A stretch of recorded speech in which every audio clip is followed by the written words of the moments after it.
Fala galera, estamos aqui com mais um episódio do Talks Podcast.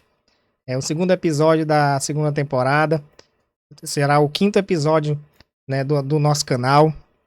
E hoje nós temos a honra de receber aqui o professor Ricardo de Andrade Lira Rabelo.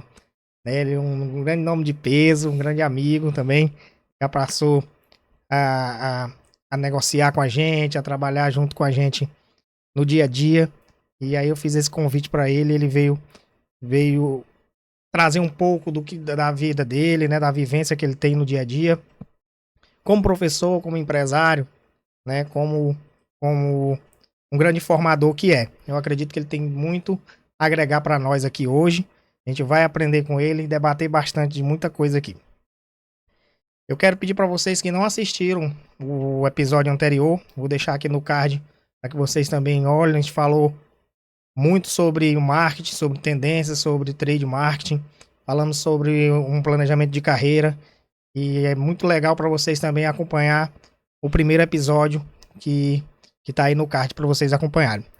Apresentando aqui o Ricardo. O Ricardo é bacharel em Ciências da Computação, é doutor em Engenharia Elétrica pela USP, é professor e pesquisador extensionista com foco nas áreas de inteligência artificial e tecnia de precisão. Além disso, ele é sócio de várias empresas, né?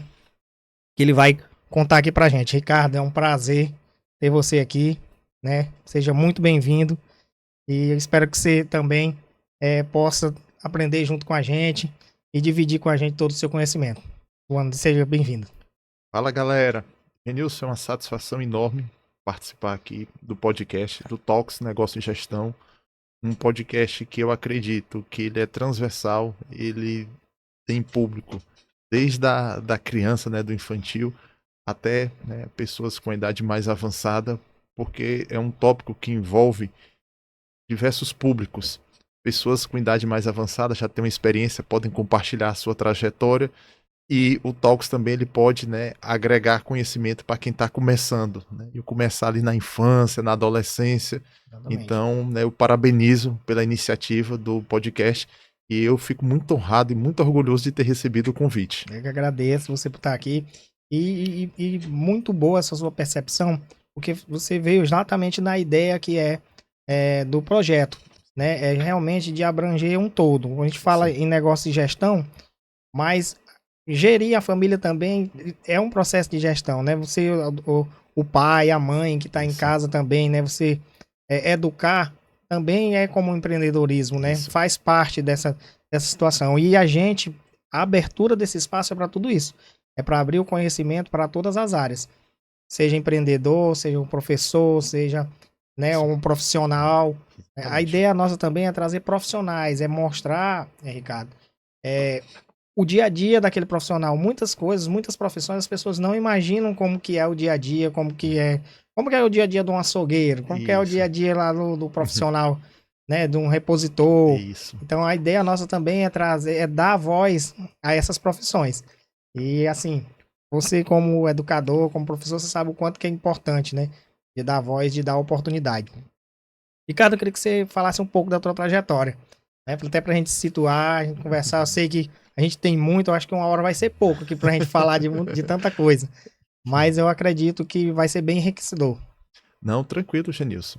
É, com relação à minha trajetória, eu até costumo brincar, Genilson, que eu procuro falar muito pouco do meu currículo, porque Uhum. o meu currículo ele só fala do que eu fiz. O meu currículo não fala do que eu estou fazendo, e o meu currículo não fala do que eu vou fazer. Né? Então, assim, como eu sou uma pessoa que eu procuro pouco me apegar ao passado, né? Mas assim, é importante a gente falar um pouquinho, né? Até para posicionar. Né?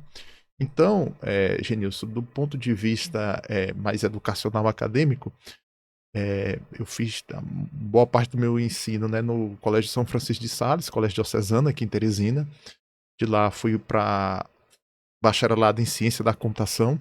Eu sempre gostei dessa área de exatas, matemática, física. E aí eu enxergava na ciência da computação a possibilidade de fazer trabalhos, né, relacionados, que envolviam, né, perdão, essas áreas. E aí depois fui fazer doutorado aí na engenharia elétrica, mas aplicando técnicas computacionais para resolver problemas no caso de geração de energia elétrica. E aí, em seguida, retornei ao Piauí, ingressei na Universidade Estadual do Piauí, que me deu várias oportunidades. Sou muito grato à Universidade Estadual do Piauí pela visibilidade dada. Por meio da UESP é que eu pude assumir o cargo de diretor técnico científico da nossa Fundação de Amparo à Pesquisa do Estado do Piauí. Oportunidade que eu tive de trabalhar com uma das mentes mais sensíveis e brilhantes do nosso estado, a professora Bárbara Olímpia Ramos de Melo. Logo em seguida, eu fui para a Universidade Federal do Piauí. O bom filho a casa torna. Meu pai foi professor da Universidade Federal do Piauí. Todos meus irmãos estudaram na Universidade Federal do Piauí, os primos também. E aí, né, fui para o departamento de computação, sou docente de lá, colaboro, né, tanto na parte de graduação e pós-graduação na ciência da computação e na engenharia elétrica. E de vez em quando, né, a gente desenvolve alguns trabalhos na área de agrárias, na área da saúde, na área da biotecnologia, que eu acredito que a gente deve, né, ser o mais transversal possível dentro das nossas atividades laborais. Eu vi que aqui né, no roteiro que a gente faz previamente, até para a gente se basear aqui no nosso episódio, na nossa conversa, que é muito multidisciplinar a sua carreira, é bem desenvolvida. Né? Aí, Ricardo, pegando assim ainda desse início, a gente vê que é bem diversificado as áreas que você atua. Isso. Ela segue ali dentro de um aprendizado, né? E eu vejo que você gosta muito de desafios. Isso. E a cada vez que você vai ingressando, parece que vai tendo uma dificuldadezinha melhor, né? Que isso eu acho que é o que te move, né? Isso. Mas assim, o que te motivou a ser tão multidisciplinar assim? A chegar? Foi acontecendo naturalmente, as coisas foram chegando? Ou você planejou isso? Como que foi esse início? Eu acredito que seja um misto. Foram coisas que foram acontecendo. Apesar de eu não acreditar na palavra sorte, eu acho que as oportunidades a gente acaba construindo. A sorte tem que estar preparado para ela, né? Exatamente, né? As oportunidades a gente acaba construindo, cada um com sua trajetória. Então, assim, a gente não deve nunca balizar as pessoas, né? Medir pessoas diferentes, né? Com a mesma régua. Então, assim, as oportunidades acabaram aparecendo, a gente vai prospectando, a gente vai tentando, a gente vai interagindo, a gente vai relacionando. E aí, a partir disso, né, as oportunidades aparecendo, a gente vai abraçando e aí acaba, né, e a gente consegue atuar em diversas áreas, mas porque a gente tem, né, pessoas brilhantes, competentes ao nosso lado também nas diversas áreas. E aí eu acho que isso ajuda a catalisar, acelerar, motivar esses trabalhos surgindo e a gente poder desenvolver em várias frentes. Hoje você é professor da UF, como você falou, tudo é dentro da área de inteligência artificial? Quais são as disciplinas que você... Ótimo, vamos lá. A inteligência artificial, Genilson, eu tive contato com ela pela primeira vez em 2004, na minha disciplina de IA. Professores Antônio Costa e professor Vinícius Ponte Machado. Ainda como estudante? Ainda como estudante de graduação. Em seguida fui monitor da disciplina, aquela disciplina muito me atraiu. Qual ano? 2004. 2004. Lá no início a gente nem ouvia falar ainda de IA ainda, exatamente, né? Estava bem no início. Exatamente. E aí, né, muito me motivou a disciplina e eu fui monitor da disciplina 2 vezes, né? Que aí você dá um apoio para o professor da disciplina junto às turmas, né? Mais novas do que a sua. Fiz meu trabalho de conclusão de curso na área de inteligência artificial, isso em 2005. E aí em 2006, no doutorado, eu comecei a trabalhar com IA, especificamente com uma área que hoje está muito em voga, chamada redes neurais artificiais. É uma área bem interessante. E aí eu já vou desmistificando. Pronto, eu já ia te perguntar, porque assim, o nome é bem chamativo. Aquele que fala de IA, a gente só lembra do ChatGPT. Exatamente. Mas vai bem além disso, eu sei que lá na frente a gente vai falar um pouco mais disso, mas não quero te cortar, não. Claro. Só você pontuar um pouco sobre as redes. As redes neurais artificiais, Genilson, nada mais são do que modelos computacionais, ou seja, programas de computadores que eles são desenvolvidos, eles são implementados tendo como base, tendo como fundamento, tendo como inspiração tanto a estrutura e o funcionamento do sistema nervoso. Veja que eu não estou falando que são modelos que vão simular a estrutura e o funcionamento do sistema nervoso, mas eles são sistemas inspirados, né, a palavra inspiração, em como está estruturado e como funciona o sistema nervoso. E aí não apenas do ser humano, né? Um dos modelos, né, utilizado na área de visão computacional ele foi inspirado na parte visual, né? Na parte visual dos gatos. Em 1953, 59 ali, né? Já se começava assim, a fazer estudos que depois viravam base para essa parte de redes neurais artificiais. Mas ele reproduzia comportamentos?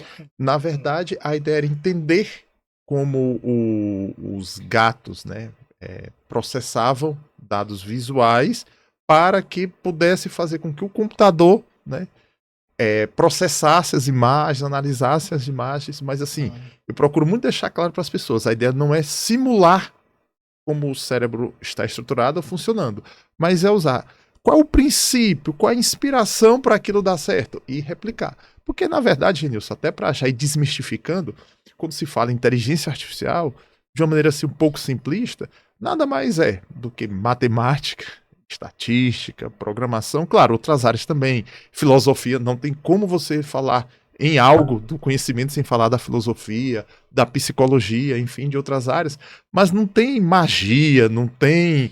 Tem muito matemática, estatística, O programação. ser humano, como um todo, né, em toda a tecnologia que ela é imersiva, né, que ela vem para uma tecnologia substituir a outra, que isso Uhum. aconteceu com tudo, com o telefone, com a internet, com a televisão, Uhum. né, com o celular. As pessoas têm medo de ser substituído, né? Uhum. E isso traz muita, como é que diz? Traz Uma apreensão? eu digo, um preconceito, essa Sim. palavra que eu queria dizer, um preconceito em relação à inteligência artificial. As pessoas têm medo de ser substituído pela máquina, né? Mas assim, a gente vê que ela parte, aí você me corrige se eu estiver errado, tá? Tô Uhum. falando aqui como leigo e do pouco que a gente vê também no dia a dia. Ela vem com aquelas rotinas repetitivas onde ela pode dar uma celeridade. Claro que ela, como você falou, é muito boa na questão, na velocidade dos cálculos, Uhum. na velocidade de identificar, né, pontos que a olho nu o ser humano não poderia Uhum. identificar. E as pessoas às vezes têm medo. Eu hoje praticamente tenho a inteligência artificial como um aliado. Uso demais. Uhum. Hoje as que são as generativas, né, que são mais estão ali mais fácil, mas eles nem imaginam que tá em tudo, né? Que coisas que a gente utiliza, que já existe ali parte dessa tecnologia, que eles nem sabem que está sendo utilizado. Uhum. E aí eu te pergunto, Ricardo, por que existe tanto esse medo? É por fragilidade das pessoas, pelo não preparo? Normalmente, Genilson, quando eu vou falar de inteligência artificial, e é por isso que eu fiz aquela observação com relação ao meu currículo, é que talvez a inteligência artificial ela seja mais disruptiva no intuito de eu vou chamar assim de reengenharia de currículo. Por isso que eu tomei o cuidado no início ao falar de currículo. Vai exigir da gente, todos nós, estudar novas coisas. Isso vale para nós professores também e para nós pesquisadores de inteligência artificial. Não é um desafio apenas para o usuário final, inclusive para nós mesmos. Então vai exigir toda uma mudança, né? Aprender coisas novas, aprender novos conceitos, novas tecnologias. Então a inteligência artificial, tal qual como o Word e o Excel, antigamente, o Word vai substituir a pessoa, o datilógrafo. É uma coisa É natural, verdade. as coisas vão acontecendo. A gente tem que extrair o que é bom daquele conceito novo, daquela tecnologia, daquele paradigma, né? E por meio, né, do ramo jurídico, de outras áreas, não deixar que aspectos que possam parecer negativos, né, venham se sobressair, né? Então aí é onde entra uma coisa que eu acho que a inteligência artificial vai demorar muito tempo, né? É ter essa capacidade crítica, essa coisa bem mais delicada de tomar essa decisão. Então, assim, onde é que a gente... E a questão do sentimento também, Isso. né? A inteligência artificial ainda não, ela não consegue discernir. Ela tem tipo A, tipo B, ela tem testes, né? Uhum. Aonde, baseado em dados que tem ali, Uhum. ela vai tomar essa decisão. Que é Uhum. diferente do ser humano, né? Isso. Só que eu acho que com base nos dados, ela pode ser muito mais assertiva do que o ser humano, né? Exatamente. Ainda nesse tema, Ricardo, você tá aqui na nossa pauta, né? Você tá tem uns projetos bastante voltados para inteligência artificial no setor de produção animal, Isso. né? Há algum projeto específico ao qual você pode estar falando Com pra gente? certeza, de vários. Um deles, né? Assim, aliás, dois deles eu tenho um carinho muito especial.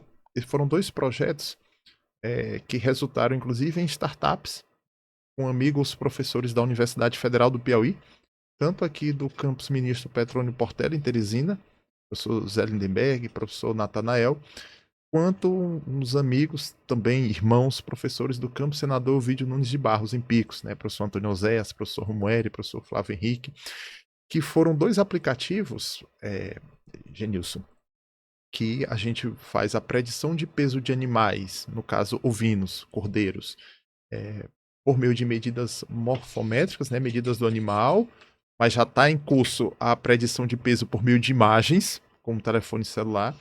E o outro aplicativo, nós empregamos também visão computacional e inteligência artificial para a detecção, né, de parasita, de verminose em animais. Então a gente tira a foto do olho do animal, do ovino, né, do cordeiro, do carneiro, enfim, da ovelha, da marrã, e o aplicativo ele é responsável por dizer se aquele animal, baseado na coloração da conjuntiva ocular do animal, se aquele animal apresenta ou não verminose. Soluções desenvolvidas no Piauí, soluções que viraram, né, empresas, viraram negócios, e soluções, né, que em breve devem estar em andamento, né, em operação, em produção, aí para todo o arranjo produtivo da ovinocultura. Então, ela faz a análise Do olho. do olho do Porque animal e detecta a a verminose. verminose. Por meio da coloração. Nesse caso, esse tipo de análise é para o abate, para o consumo, para a sobrevivência, O tempo de vida do animal. tempo né? de vida. O animal, você quer acompanhar se o animal está com verminose ou não, nas suas várias etapas. Desde o animal pequeno, da matriz, do reprodutor, para o acompanhamento, né, o manejo do animal, o manejo sanitário do animal. Então você faz esse acompanhamento, e aí ao invés de você abre o olho do animal, e aí subjetivamente, eu acho que tá, eu acho que não tá, o aplicativo ele já atribui um índice que diz se tá ou não tá. Lá no passado já tinha essas pessoas que analisavam, assim, que no olho. tinha essa expertise. Exatamente. Mas é a partir daí que nasce a tecnologia, né? Exatamente, a partir de com uma demanda. base numa demanda. Exatamente isso. Exatamente. Hoje é só para a área de caprinos e ovinos ou é para qualquer tipo de animal? Pronto.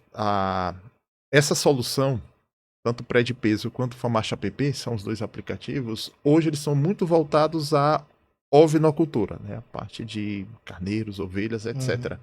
Mas nós temos outras soluções, Genilson, que aí já estão, né, um grau um pouquinho, né, menos avançado, né, mais inicial, que é voltada a outros arranjos produtivos, como a suinocultura, a bovinocultura. Tem um trabalho de um desses meus sócios, amigos, professores, que é voltado à galinha canela preta, salvo engano. Eu não faço parte do projeto, a gente conversa bastante, mas também é um projeto bastante inovador e que vai agregar muita tecnologia e muitos resultados para a avicultura. Tem muita coisa envolvida, né? Dentro da área para essa parte da agricultura, do agro, né? Tem sim, tem sim. Nessa parte do agro, tem algo voltado também para a parte de alimentos? Ou só para a parte de desenvolvimento animal, de alimentos também? Tem sim. Os projetos que eu faço parte, sejam projetos da universidade, sejam projetos da empresa, especificamente ainda não estão voltados, mas a gente tem projetos, né, inclusive aqui no Piauí, com pesquisadores de renome, por exemplo, a professora Cristina Muratori, que é muito voltada a produtos, tecnologias de produtos de origem, né, animal, aí trabalhos na área da carne, na área do leite, derivados. A gente tem na UESP também, no IFP, outras faculdades particulares. Eu acho que o nosso estado está bem... Já está bem reforçado com relação a isso, né? Já. Você falou dos aplicativos, eles hoje estão disponíveis no mercado ou eles são ainda experiências? Tá em prototipação, nós estamos fazendo ainda alguns testes para que, quando forem lançados, eles sejam lançados com acurácia, precisão, enfim, com as métricas de avaliação bastante avançadas, bastante consolidadas e robustas, para dar uma segurança maior, né, ao produtor, ao responsável técnico, seja um médico veterinário, um zootecnista, um engenheiro agrônomo, dar uma segurança, né, para todo o arranjo produtivo. Certo. E, cara, a gente falou muito de aplicativos. Isso eu lembrei aqui também da sua biografia.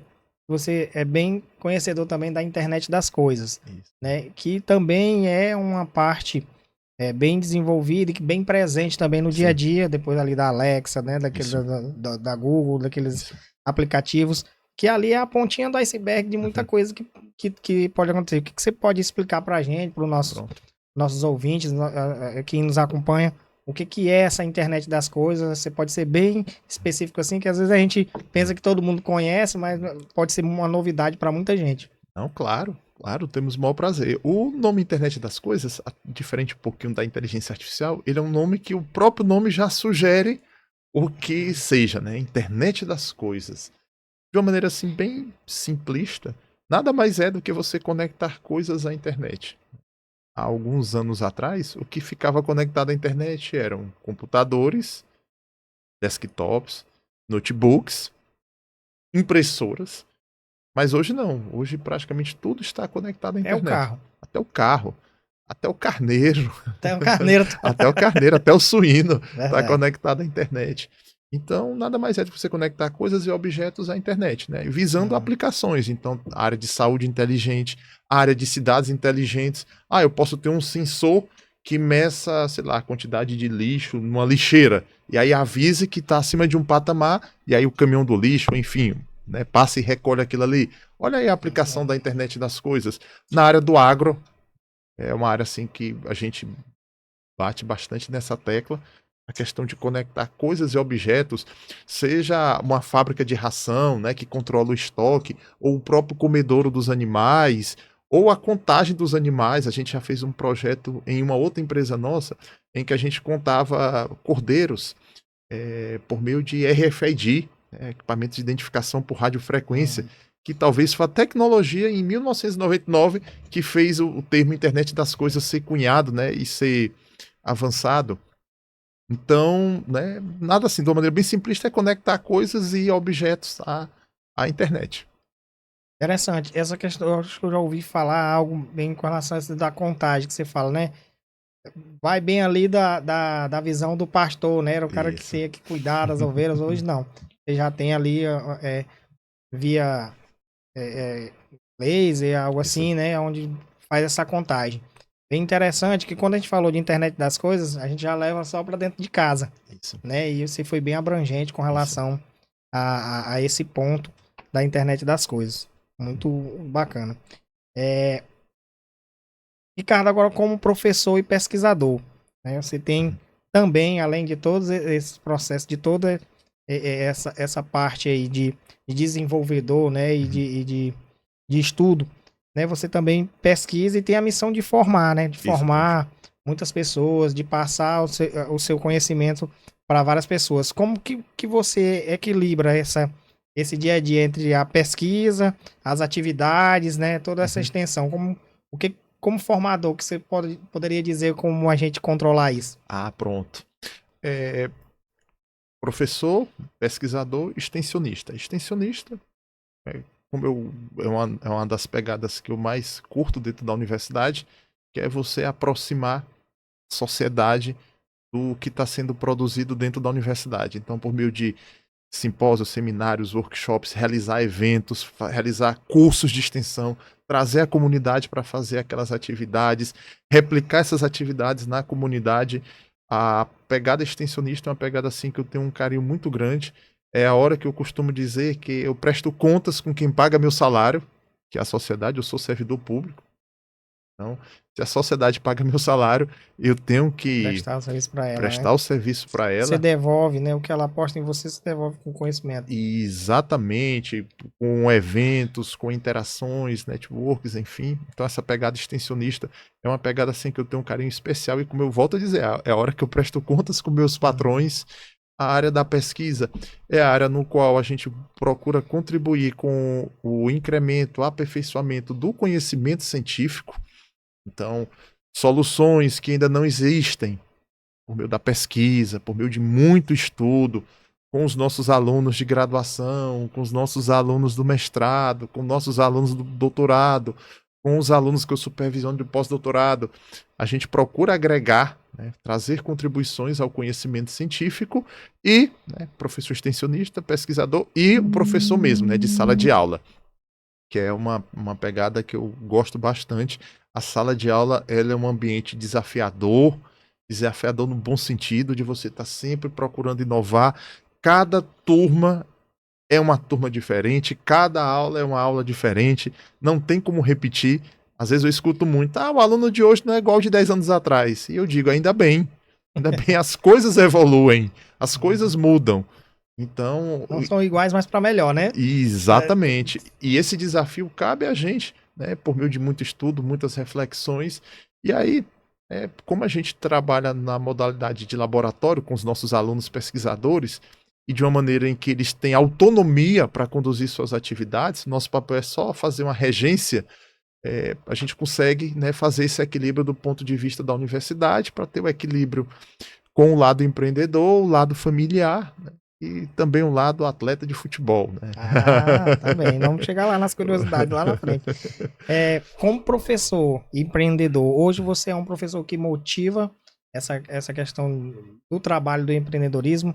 Há pouco a gente vinha conversando aqui nos bastidores, né, com relação a esse modelo de ensino, né, de ser voltado para que as pessoas abram a mente para empreender. Né? Como que você coloca isso dentro de sala de aula hoje? Pronto. Empreender, na minha humilde perspectiva, nada mais é do que você resolver o problema de alguém.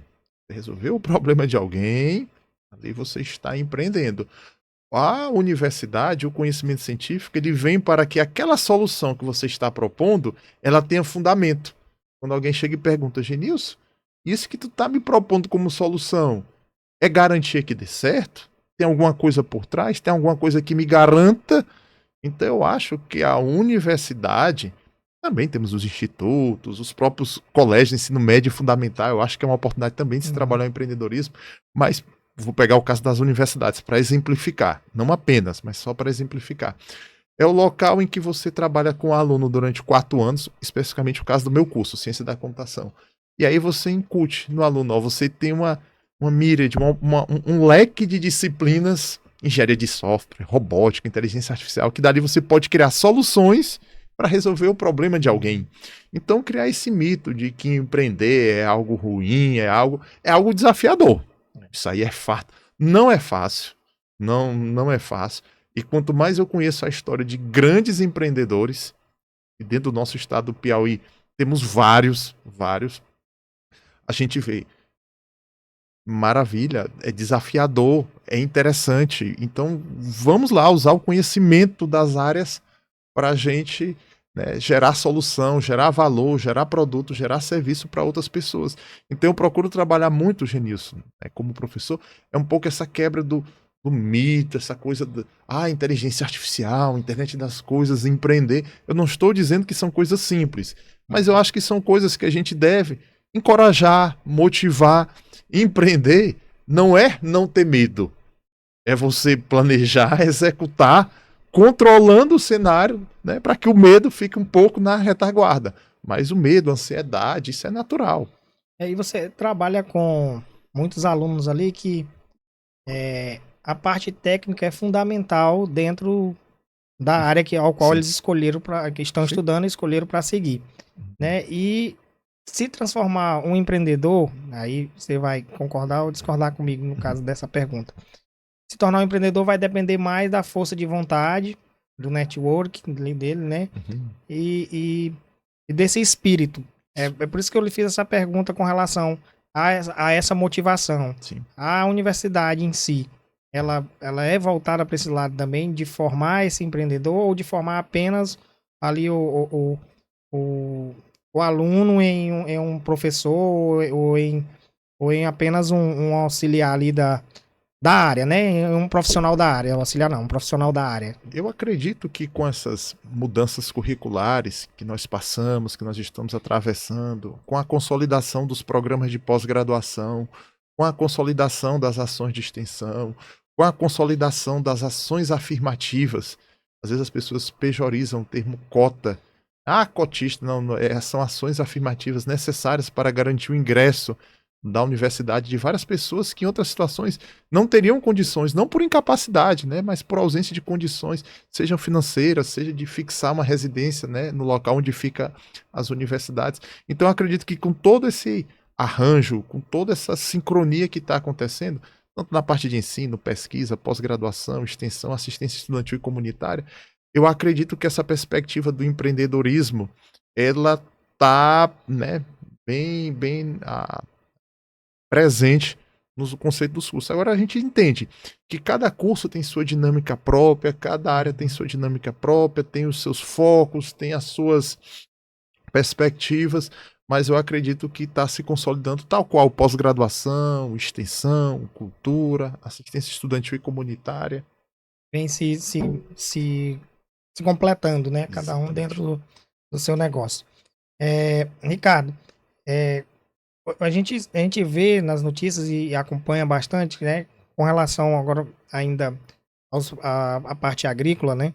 O Brasil é um dos maiores produtores do mundo, né? Nessa parte agrícola. Aí eu quero ouvir sua opinião, que quais são os maiores desafios e oportunidades que o nosso país hoje ele pode enfrentar para dentro desse cenário global, né? Onde a gente produz bastante, exporta bastante, né? Como que você vê isso hoje? Bem, eu vejo como todo desafio, como toda situação, uma oportunidade de sempre melhorar. Então, assim, quais seriam alguns dos desafios, né, associados ao agro? É como avançar, como incrementar, como melhorar a produtividade, sempre respeitando as questões socioambientais. Eu não consigo falar em nada que seja produtivo. Um setor produtivo tal, em que envolva degradação ambiental de maneira desenfreada e, quiçá, outros assuntos, tipo trabalho escravo. Acho que não vale tem nem que discutir, isso aí não tem que discutir, isso aí não tem, e pulemos essa etapa. Então eu acredito, Genilson, que é cada vez mais melhorar a produtividade, né? Nós somos um país de dimensão continental, mas não é toda a parte dessa dimensão continental que pode ser usada, né? Tem a parte de reserva ambiental, tem as próprias áreas urbanas. O que a gente tem que focar muito é na palavra produtividade, é na palavra inteligência, não apenas artificial, a inteligência biológica, humana, para lidar com esse cenário. Como a gente incrementar players, né, atores desse processo do agro, o pessoal da agronomia, agricultura, o pessoal da pecuária, o pessoal do beneficiamento, que acaba fazendo a parte de refinamento, né, dos produtos agrários, né, perdão. Então eu acho que é produtividade, é network, é eficiência. Essas são as palavras para que a gente possa avançar, não só nessa área do agro, né, mas como nas demais áreas, né, envolvidas do nosso país. Hoje o Brasil ele tem muito disso, dessa divisão, né? A gente é muito, vamos dizer assim, repartido nas áreas. Eu achei bem interessante isso que você falou, que a gente precisa ter essa unidade entre não só entre as culturas, mas entre também os produtores, né? Isso. Entre as produções. A tecnologia, ela traz muito isso, né? Quando uma tecnologia nasce, ela desenvolve para todas as áreas, né? E não deveria ser diferente nos outros setores.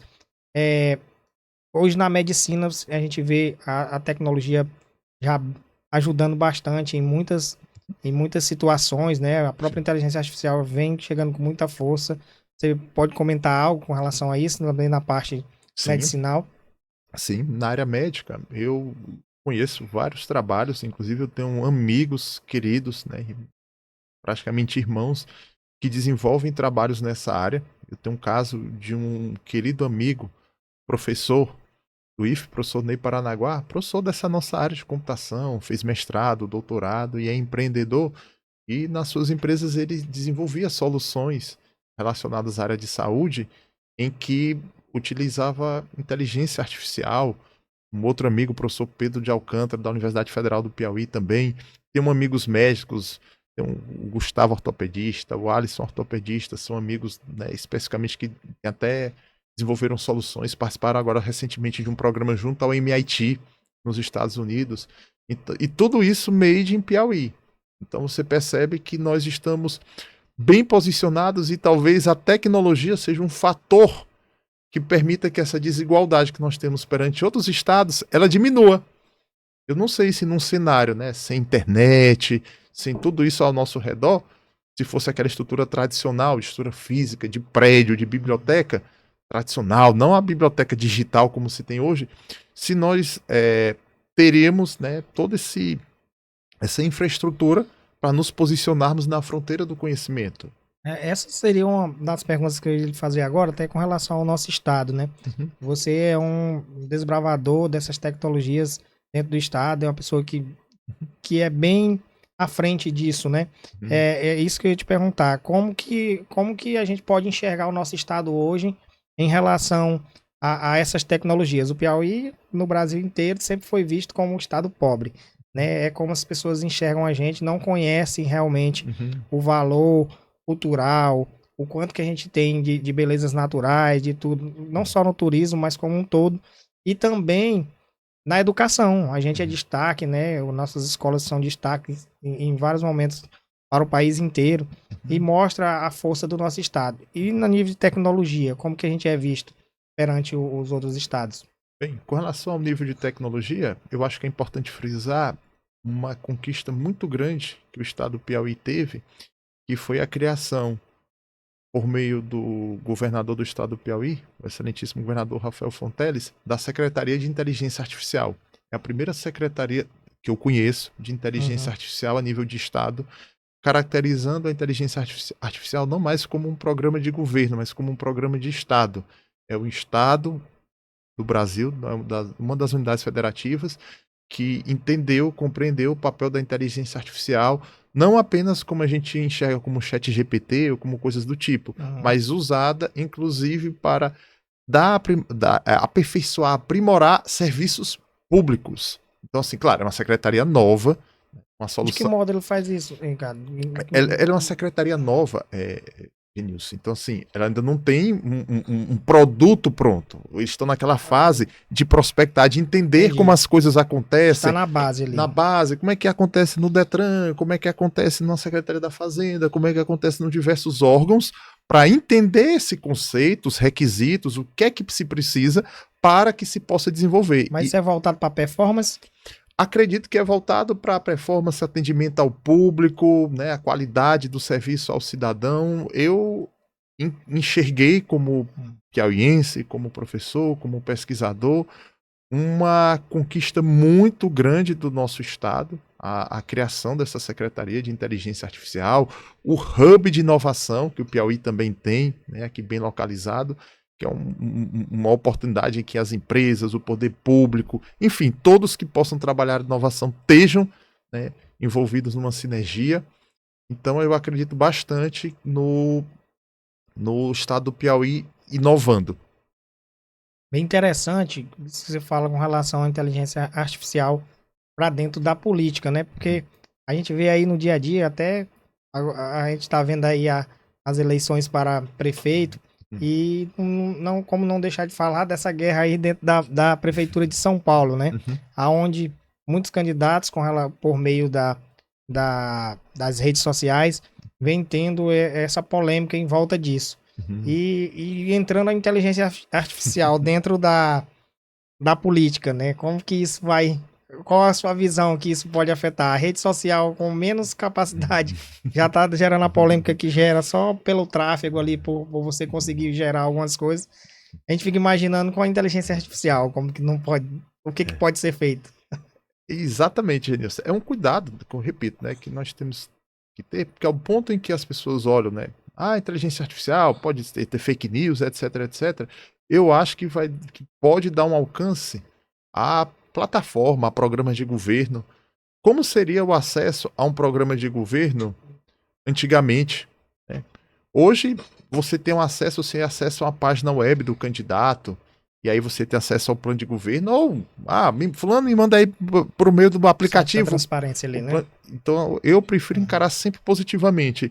E ações translocadas, ações, né, que fujam das normas, né, tem que ser combatidas, né, considerando, né, a já legislação. Mostra a índole, né, dessa pessoa que tá... Eu acho que aí já é um recado pra gente que vai votar, né? Exatamente. Se ele já tem esse desvio já no início da campanha ali, eu acho que já...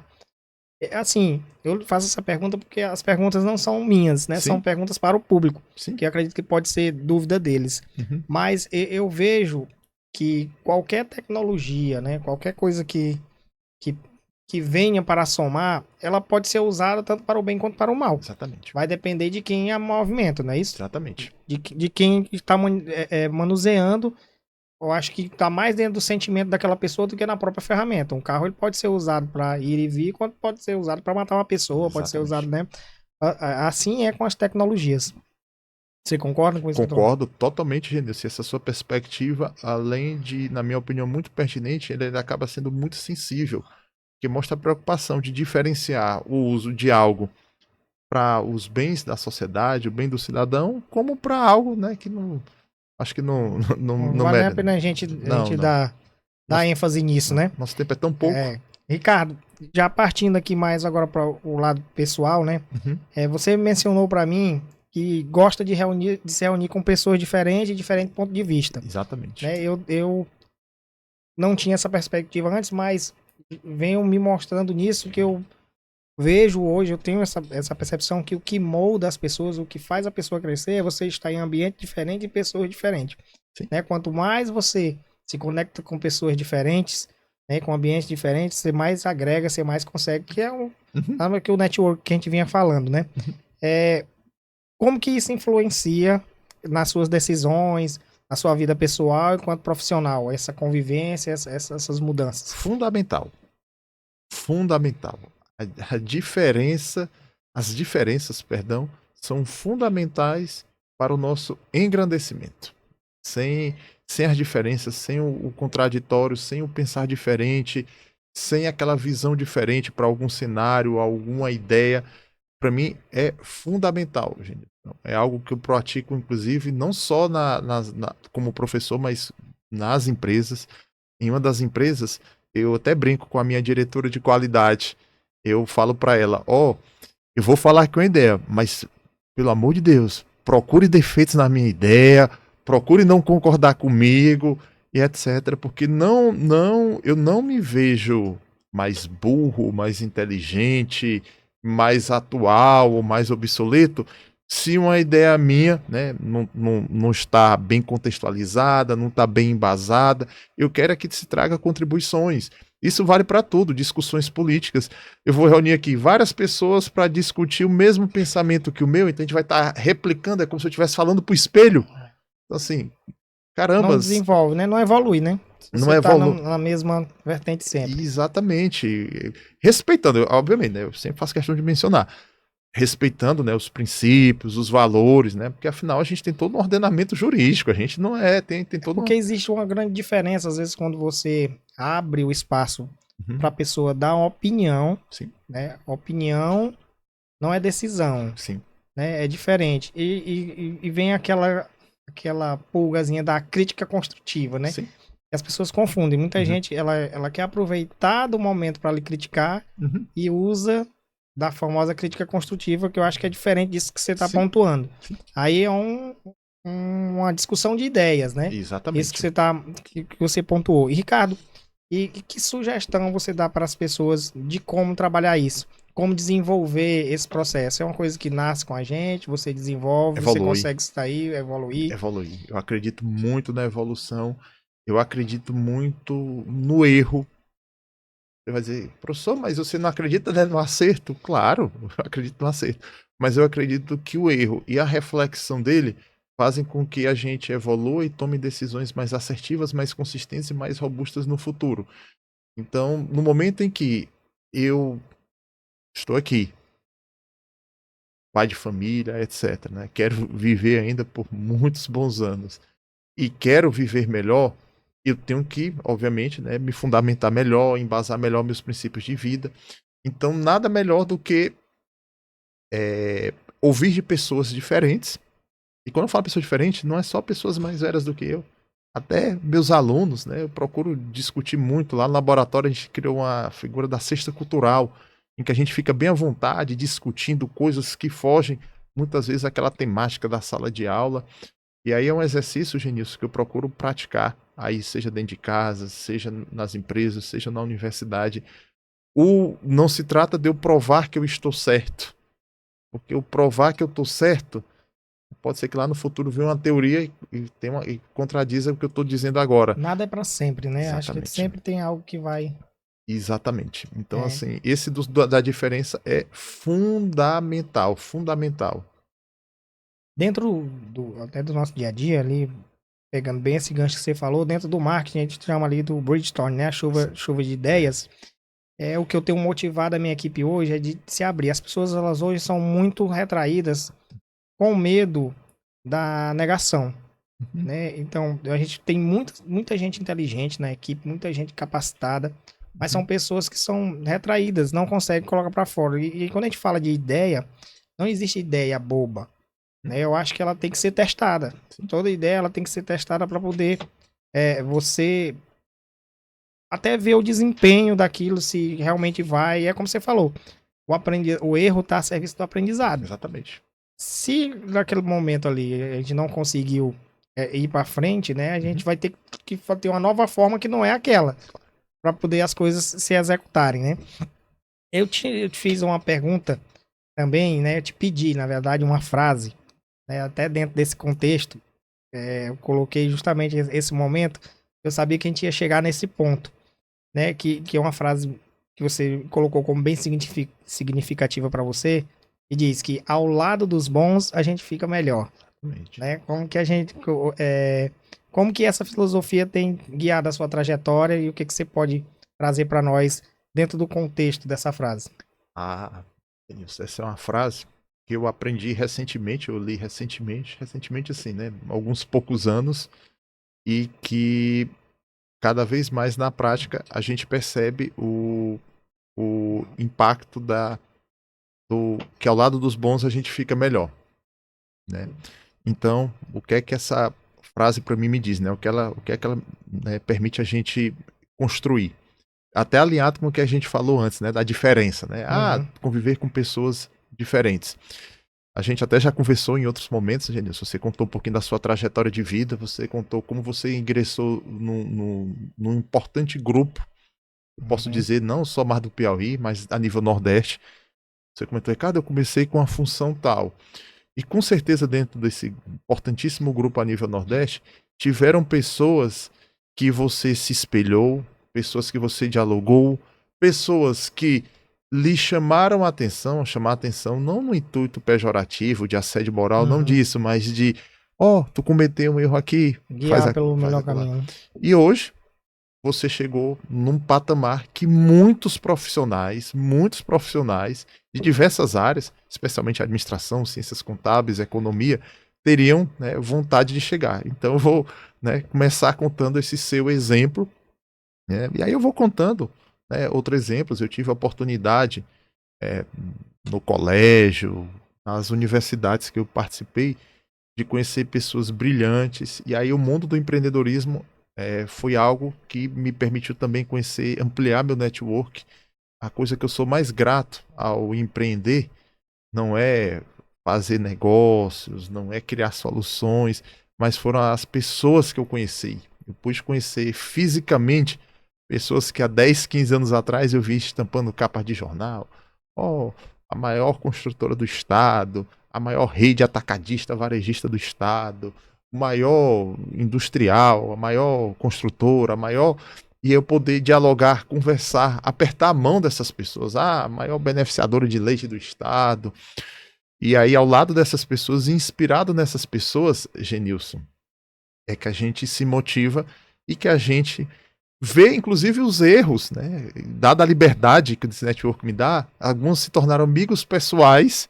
E aí, obviamente, eu pergunto, onde foi que você errou? Quais erros você cometeu? Exatamente. E aí eu repito, né, a questão do erro.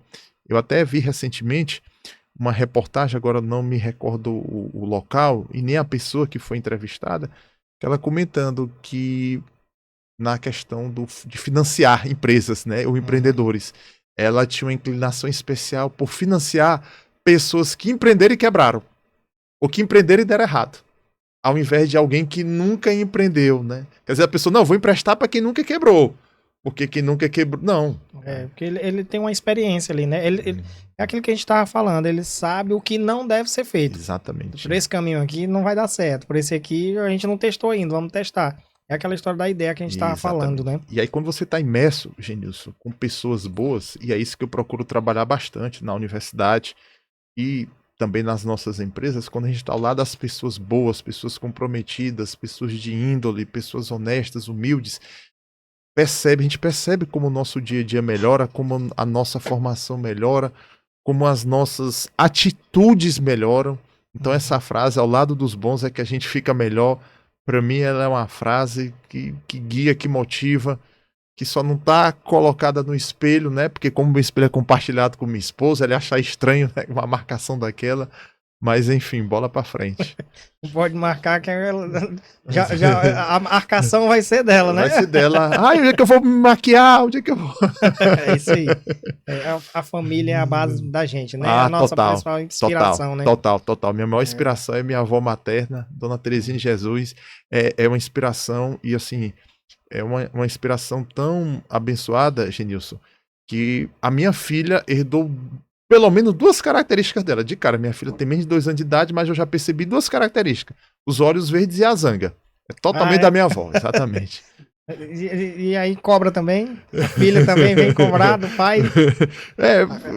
Ela vai copiar o time de futebol do pai, isso eu garanto. Vai ser flamenguista. Eu falando pra ele ontem, a gente conversando, ele disse que tava sofrendo pelo meu time, agora eu sei o que ele entendeu de sofrer. Exatamente. Faz parte. E os jogos eram simultâneos. Você falando de futebol, Ricardo, aqui dentro, você citou como um dos seus hobbies, né? O primeiro é acordar cedo. Exatamente, adoro. O cara botou como um hobby acordar cedo, adoro, né? Adoro. Não então, vai dentro de quem cedo madruga, né? Exatamente. É por isso que você tá conquistando tudo que você tá conquistando, tá chegando, né? É onde você quer chegar. Outro hobby é jogar futebol. A gente já viu, ficou bem perceptível que tá dentro do sangue. Reunir pessoas com diferentes pontos de vista, a gente também já conversou aqui, mas falando da família, né? Você me colocou também que é um nomeador oficial da família aí, né? Fala um pouco sobre não precisa divulgar, que eu não quero problema também pra mim, não. Mas como que é isso, né? Até pra você falar como é a sua convivência em casa, que isso também motiva a gente, né? O nosso programa, ele é voltado pra família. Sim. Então, quanto mais a gente valorizar, né? As pessoas às vezes falam dessa instituição, mas eu acho que ela é tão sagrada que não é pra ser uma instituição, né? Mas sim um berço onde tudo que a gente vai ser nasce dali, né? Da família. Isso. Mas aí nessa função de alegria aqui que nós estamos falando, né? Fala um pouco dessa questão de ser o nomeador oficial aí da família. Exatamente. A família deixando bem claro, né? Nas suas diversas composições. Eu acho que nós estamos no século XXI, um século em que eu acho que a gente não permite mais preconceitos. Eu acho que é o século da gente... A gente fala tanto de inteligência artificial e a gente não conseguir compreender... não, para mim tal coisa não é família. Não, eu acho que século XXI é para a gente estar com um pensamento mais arejado, mais atual, né? Mas enfim, e esse nomeador na verdade é botar apelido. Eu gosto de botar apelido mesmo. Minha esposa e minha filha sofrem um bocado. São vários apelidos, não vou dizer quem é quem, né? Mas é tranquilo? Mais ou menos, né? De cara de muriçoca, outras coisas do tipo. Tá entendendo? É uma coisa... É uma forma carinhosa, né? Exatamente. Meu avô materno, né, já gostava de fazer isso, né, e aí eu acabei, né, puxando essa característica dele. É bem interessante que no dia a dia, né, é muito se falado no bullying, muitas coisas, assim, as nossas crianças hoje, elas são muito bombardeadas de informação, isso acaba, né, fechando elas e nem sempre elas estão receptivas a essas coisas. Eu acho que isso que você faz, aí você vai me dizer se concorda comigo ou não, até ajuda a blindar, né? A sua filha, né? A sua esposa é adulta, com certeza ela Mas ela tem apelido também, apelidos também. Tem. Já ajuda a blindar ela até pra fora, né? Sim.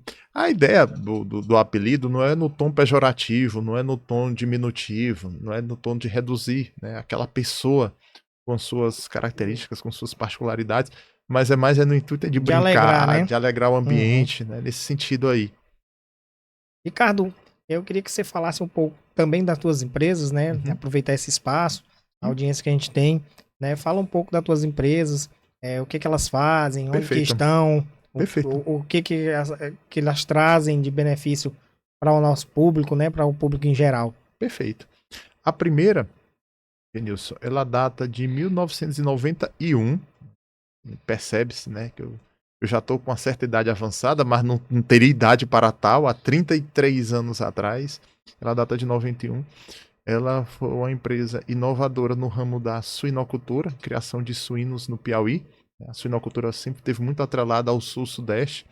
Então a gente tem uma granja de suínos, né, em que a gente trabalha toda essa parte de produção animal, obviamente atendendo todos os princípios do manejo sanitário, manejo nutricional, manejo reprodutivo, para garantir que a população piauiense e em breve a população nordestina, a população brasileira, né, possam também ter a nossa colaboração no fornecimento da proteína suína. E em 2019 a gente iniciou os trabalhos na área da ovinocaprinocultura. Então a empresa, né, a do Porco Agronegócio hoje, ela está bem consolidada. Há grandes grupos trabalhando a parte da produção animal, suína, ovina e caprina. Em 2022, aí já fomos eu e meu irmão caçula, que, né, concebemos, né, uma outra empresa que é para fazer a parte do beneficiamento do produto de origem animal, né, a empresa Decortes. Começamos as atividades mesmo fabris laborais em 2023. Essa empresa a gente busca prover, né, a população com cortes diferenciados, cortes elaborados da proteína suína, da proteína ovina e caprina. A receptividade está muito boa. Um dia desses, uma pessoa agradeceu bastante porque viu um dos nossos produtos, que era um bife ancho suíno. Ele perguntou, ué, não existe só bife ancho bovino, não?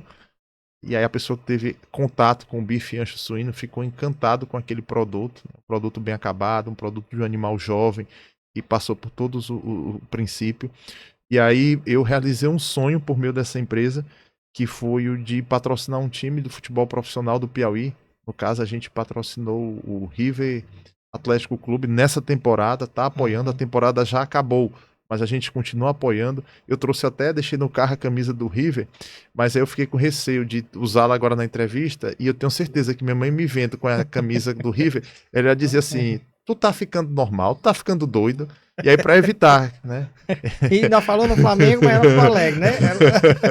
E aí para evitar, eu falei, você tá ficando doido? Você vai dar uma entrevista com a camisa de um time de futebol, enfim, né? Para que ela não chame minha atenção, mas aí eu realizei esse sonho, Genilson, né? E quero, né, bem interessante isso, apoiar os demais clubes do meu estado. Eu vejo aqui o exemplo, né? E assim, eu não tenho nenhum tipo de não interesse em divulgar, como é o caso da Noroeste, empresa, acho que é do seu Benedito Cirilo, que é patrocinar acho que quase todos os times aqui do futebol profissional do Piauí. Eu acho isso importantíssimo, o papel do esporte e da cultura. Então, assim, foi algo, veja que é uma empresa que não tem nenhum ano de faturamento assim, mas já está, né? Nós inauguramos a indústria em agosto do ano passado. E mesmo assim, em janeiro desse ano, a gente consolida. É tão jovem assim a empresa? A Decortes é de 2022. A outra é de 91.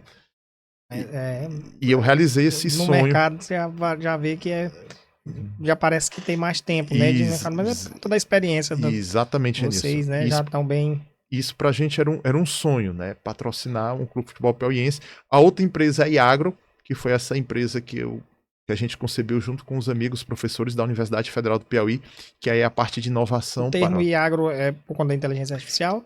E de inovação, e de inteligência artificial, e de internet das coisas, e de muita coisa, inclusive de blockchain, né? Que é uma área também hoje muito na voga, né? Essa área de blockchain. Inclusive eu tenho até alunos que estão trabalhando em projetos nessa área. E por fim, uma empresa da qual eu não sou sócio, mas eu me sinto, né, como sendo, que é a IATrain, é uma startup desenvolvida por um amigo professor de Picos. Ela, inclusive, hoje patrocina o Flamengo do Piauí, né? Eu dialoguei com esse meu amigo, a startup dele é nova. Eu falei pro meu amigo Romuero, vamos incentivar aqui o esporte piauiense. E ele, como um atleta, né, só que aí do corredor, né, ele aceitou essa oportunidade, hoje patrocina, né, a IATrain, que aí desenvolve soluções para quem quer treinar, para quem quer correr. Eu repito, eu não sou sócio, não é uma empresa minha, mas eu tenho um carinho todo especial por ela, né? Afinal, é de uma... Você também é regional, né? Assim como sua empresa, né? Pontuar que é uma empresa genuinamente piauiense, Exatamente. apoia as coisas do Estado Exatamente. e está em todas as redes nossas aí. Você pode procurar os produtos, são Sim, produtos de qualidade. É perfeitamente. bem interessante. Conheço e aprovo. Obrigado pelo Parabéns carinho. pela empresa, Ricardo. E aí eu quero aproveitar para te agradecer, né? Como passa ligeiro, né? Disse que tinha um monte de coisa aqui pra gente conversar que a gente não conseguiu Uhum, colocar em prática, colocar aqui hoje na mesa, uhum. mas nós vamos ter outras oportunidades, eu Sim, acredito que é só o início. sim. Primeiramente, eu quero te agradecer pela sua disponibilidade, obrigado por tudo que você colocou aqui pra gente, acredito que foi bem enriquecedor para quem está assistindo, para nós que estamos aqui Uhum, também. uhum. E eu queria te pedir que você deixasse uma mensagem para nossos ouvintes, principalmente para as pessoas que estão iniciando, as pessoas que querem evoluir, para quem quer empreender, né? Mas não só também para quem quer empreender, mas que quer mudar profissionalmente. Quais são as dicas como professor, como empreendedor, né? Como pai, que você deixa para a gente? Bem, Genilson, eu quero iniciar a minha fala final agradecendo o convite, o gentil convite feito. Não tinha como dizer não para um convite para uma agenda tão importante, assim, a forma calorosa, humana que você, né, fez o convite para a gente aceitou, né, com bastante carinho. Com relação ao que a gente pode deixar de recado, né, um pouquinho da nossa experiência, Genilson, lhe parabenizar por esse podcast. Eu acredito que podcast feito dessa maneira, de uma maneira bem propositiva, de uma maneira bem criativa, de uma maneira assim bem humana, é fundamental para que a gente possa falar de negócios e gestão. E a importância adicional do podcast é como eu falei, esse é um podcast que eu acredito que ele é holístico, ele é transversal, ele deveria ser visto desde a criancinha, lá que às vezes a gente acha que porque na nossa geração não se via empreendedorismo no ensino, não se deve ver, muito pelo contrário, Também concordo com você. até uma pessoa de mais idade que pode colaborar, que pode trazer as experiências, os acertos, né? Aquelas ações que não foram tão assertivas, mas que trouxeram contribuições. Então eu quero mais fechar a minha palavra parabenizando a você, a equipe. Aqui a gente tem uma equipe, não é só você, né, que está aqui participando do podcast. Então é agradecer, deixar um fraterno abraço para todos aí e que possamos ter mais eventos, né, daqui do podcast, de modo a agregar, de modo a contribuir, né, para o nosso desenvolvimento como pessoa, como cidadão. Perfeito. E quem quiser acompanhar o Ricardo, acompanha onde? No Instagram, diga aí. Opa, no Instagram, Ricardo Andrade 0210, o dia que eu conheci minha esposa, então tá bem marcado. Ou o Instagram da empresa, o @decortes, né? O THE, @decortes, né? Estamos lá. Sigam, acompanhem aí o Ricardo, o dia a Perfeito. dia dele. Então, pessoal, obrigado pela disponibilidade de vocês, obrigado por vocês estarem acompanhando a gente. É só o começo de muita coisa que tem por vir. Obrigado mais uma vez ao Ricardo. Quero agradecer a toda a equipe que faz o Talks. Né? Eu estou aqui à frente, a gente iniciou a ideia, como você falou, mas para desenvolver a gente tem o braço de muita gente. Agradecer também aqui a parceria com a Piauí Connect, que é quem disponibiliza o estúdio, prepara tudo pra gente, tudo confortável, com equipamentos de qualidade, né? A gente vê o quanto que é o cuidado que eles têm com a gente, o quanto de cuidado que eles têm com o trabalho e como que isso reflete no produto final. E obrigado, e eu espero que vocês acompanhem a gente, curte, compartilhem, faça com que mais pessoas acompanhem esse nível de conhecimento que a gente está trazendo aqui, que isso só fortalece a gente para que a gente busque mais pessoas. Deixem aí nos comentários também quem mais vocês podem sugerir para que a gente traga, para que a gente coloque aqui que vai agregar para todos nós. Obrigado, até a próxima.